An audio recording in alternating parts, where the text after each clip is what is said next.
I'm Stevie Martin. I'm an academic. I'm a very literary woman, literary person. I'll be discussing the book we all read this week. I'm very excited to discuss this book. Today, of course, we have new regular designer Gaston Plum. And designer Gaston Plum has very kindly agreed each week to create the book cover of the book we've all definitely read before our very eyes. Let's patch through to Gaston Plum now. That's incredibly realistic. Sorry. I thought, he hasn't started. As you may remember last week, if anyone who wasn't here, my arch nemesis Susan, I discovered she'd bugged my house. I said I'd retaliate. We've tried academic duelling. You saw how that went. Not well for me. Anyway, I presume you saw this week's debate, chaired, of course, by my mentor, Dr. Alison Parker. I said that I would remain calm.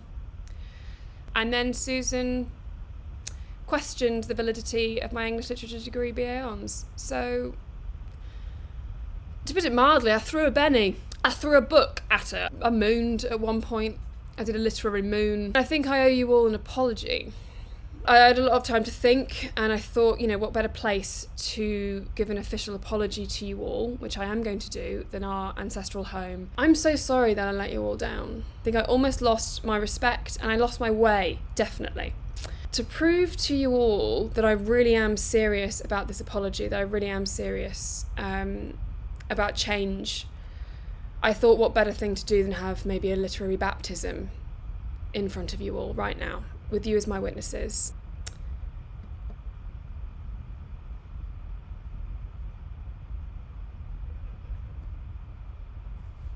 Okay, let's get our guest out. He's a bit of an enigma on the literary scene. You know him. It's Dr. Pierre Novellie.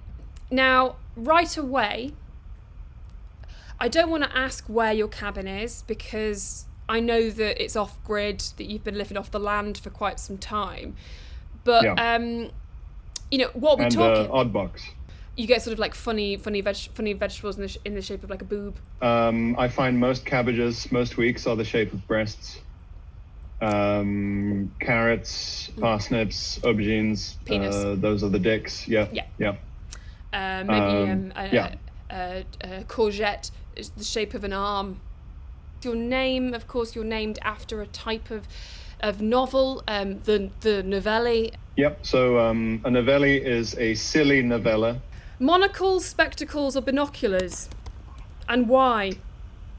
Well, given my current location, I'm going to have to go with binoculars. Yeah. Because out here in the woods, a good pair of knocks can save your life. I was out with my, my hunting equipment, and I had my knocks around my neck. Mm-hmm. I had my neck knocks. I got my wrist knocks, my neck knocks, my belt knocks. But I had my neck knocks on, belt knocks were at home, wrist knocks I'd forgot. Forgot my wrist knocks.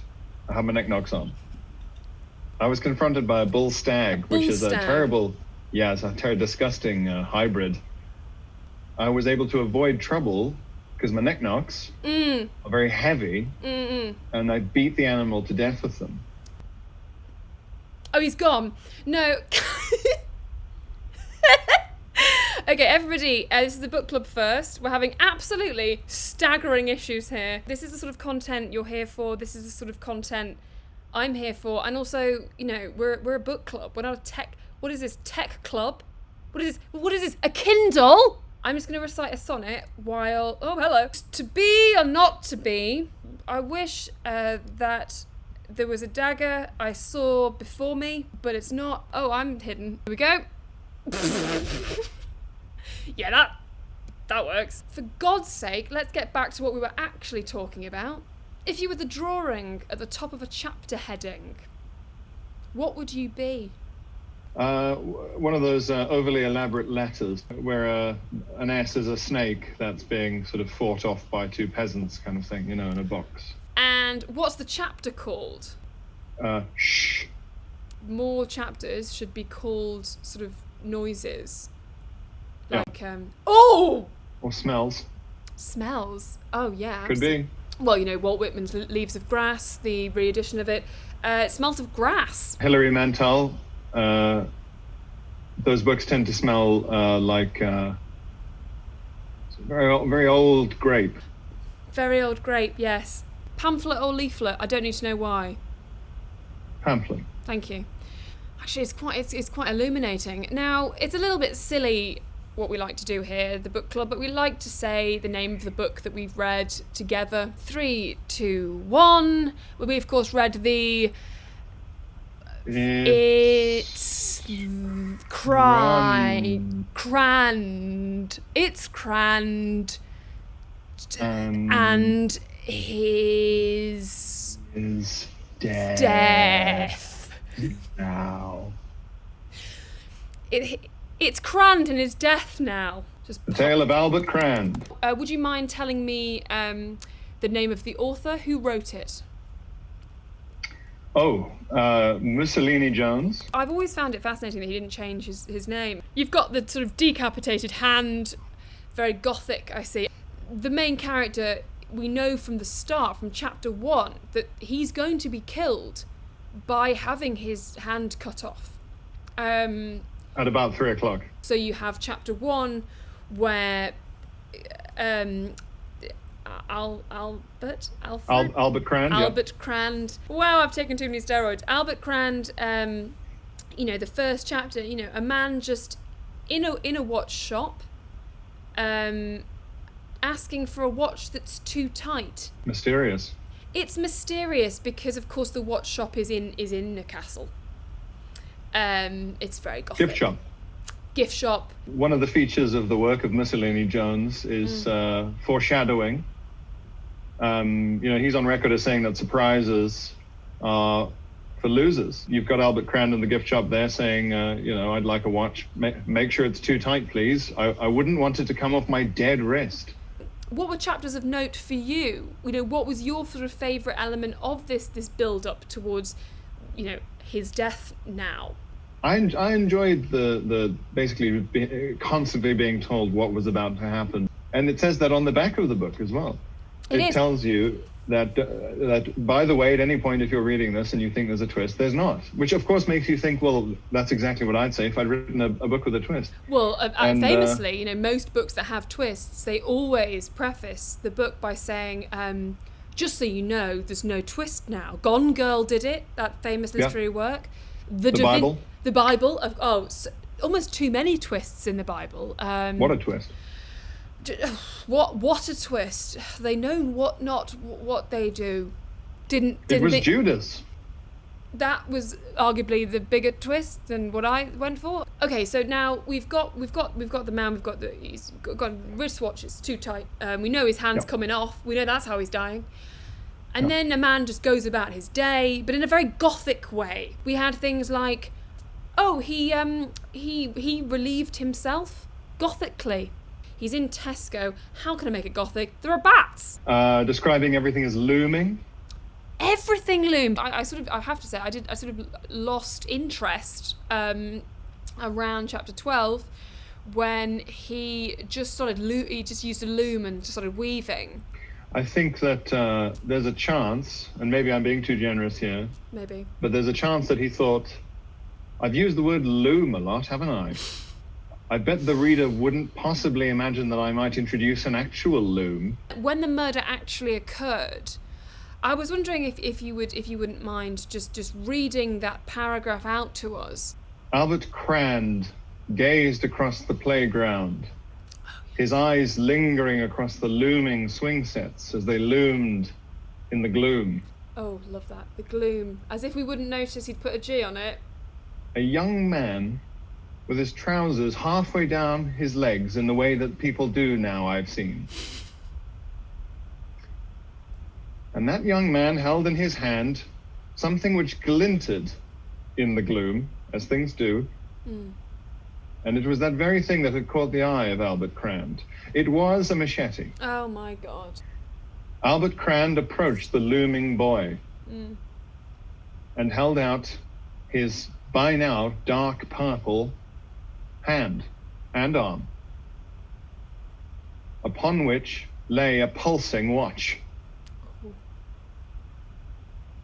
I don't suppose you could help me out with that machete of yours, could you? Loomed Albert Crand.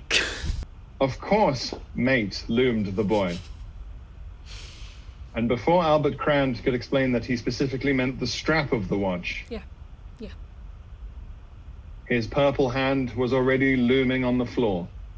And he was looming a lot of blood. When you read it aloud, when you hear it aloud, and you see just how much the word loom is used, who am I to question the greats, but you do wonder, don't you? You do wonder, could you have not said there?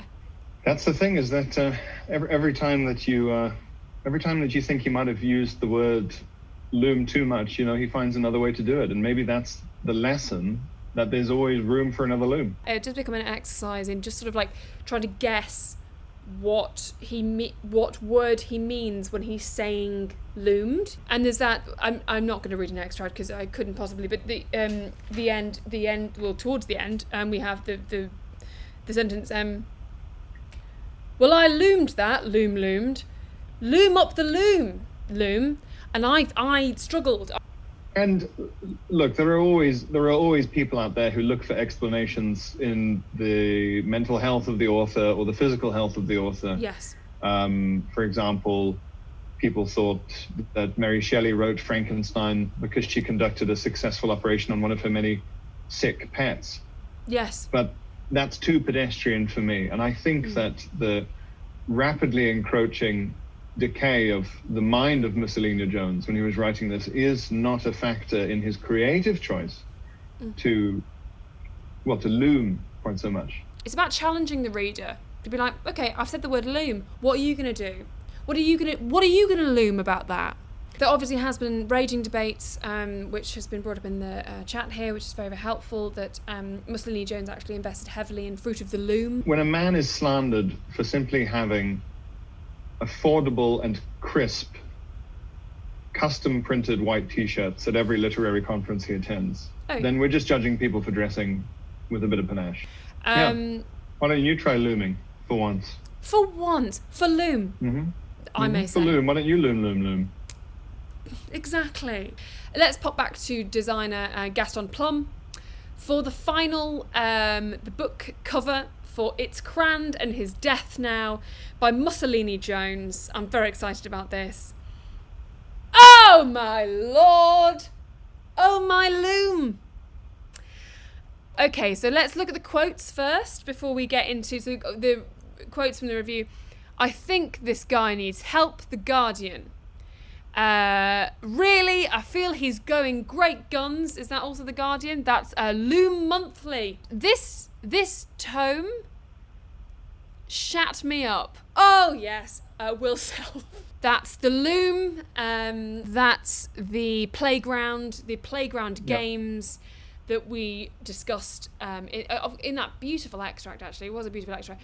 Tesco, of course, and then Gaston Plum's signature dog. Oh my god, it's gone again! I can't apologise enough for the bizarre technological issues. What I would say is that Dr. Pierre Novellie is on Twitch. He is twitch.tv/Pierre Novellie. He's very, very good. Very, very good. Zooming and looming. And go and give him some real love and support. And thank you for looming. This is the end.